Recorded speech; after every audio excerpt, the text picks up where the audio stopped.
Content marketing embarrassment. Hi, I'm Brian Pombo. Welcome back to Brian J. Pombo Live. I'm glad that my embarrassing scenarios gives us something to talk about. And you could see it on full display because it's out there. When you're doing content marketing, you put things out there, and if you're doing it well, you're getting it out there a bunch of different ways. And you're getting it out there in front of a bunch of different people. And it's happening all at once. And I'll just give you a quick example. It's silly, it's stupid, but I'll tell you what happened.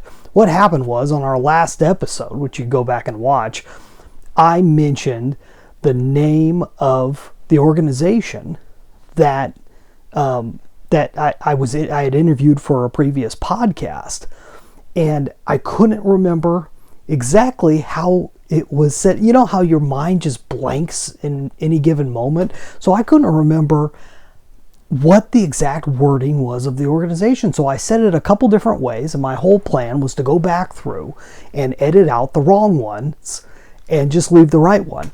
Well, if you're me, you forget those things. You set yourself up and then you forget about it. And then I put it out there without editing. And so I'm sitting there saying it a couple different ways in hopes that I'm saying it right. And I apologize. I apologize to Jocelyn and her group for acting funny. I tried to remove it and start over again, but it had already been disseminated and there was already people that were sharing it and so forth. So what can you do? These things happen if you have any type of ongoing and somewhat efficient organization when it comes to content marketing. If you're putting on content marketing on a regular basis, you're putting it out there, and you're not doing heavy editing, or you don't have a team of people where you have 3 different people proofreading. If you don't have that, then these type of things are just going to happen, and you just have to be able to cope with it. You got to roll with the punches. When you put yourself out there, you're going to say things that are wrong, you're going to misspell things, you're going to misspeak things, and you're going to embarrass yourself and other people. I wish there was another way around it, but I think that's part of the price of getting out there and making things happen. And eventually you hope that you can get to a point someday where you have an organization, you have people around that can help watch out for that type of thing. Me, it's just a small group of us that put out all the, between me, my family, my producer Sean, there's just a small group of us that put this information out there on a regular basis. So there's only so much you can do at this point in the game. But you got to see it that way too, and you got to be okay with that. You got to be okay with putting yourself out there. You got to be okay with being real. I think I mentioned this before.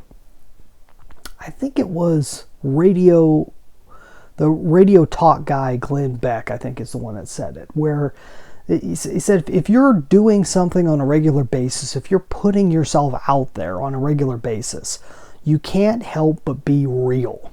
You can't help but be authentic. Your true self, good, bad, and otherwise, is going to shine through. It's going to come through no matter how much you try and hide and try and put on your best face and try and do everything that you can. Your voice is going to work its way through. He said something to that extent. And it's something that's quite true that I found. And for better and worse, that's what ends up happening with content marketing, especially personality-based content marketing. Now, I talk about all the different types of content marketing that are out there, a huge portion of them, and how content marketing's been around a lot longer than even the internet. It's been around for as long as we've had any form of mass media. There's been content marketing. So you can find all about that and figure out whether it's right for you or not. Figure out whether you've got what it takes to do a content marketing, ongoing content marketing. Check out my training, contentmarketingquestion.com. That's contentmarketingquestion.com. This is my beginner training for people just wanting to see whether content marketing is right for them or not. If that's you, get that question answered. contentmarketingquestion.com. That's all I have for tonight. We'll be back tomorrow. It's funny how the show becomes material for the show. Isn't that kind of funny how that works? My whole life is material, but this is a part of my life, so it adds into it, and I can't help it. So you have a good one. We'll be back tomorrow. In the meantime, get out there and let the magic happen.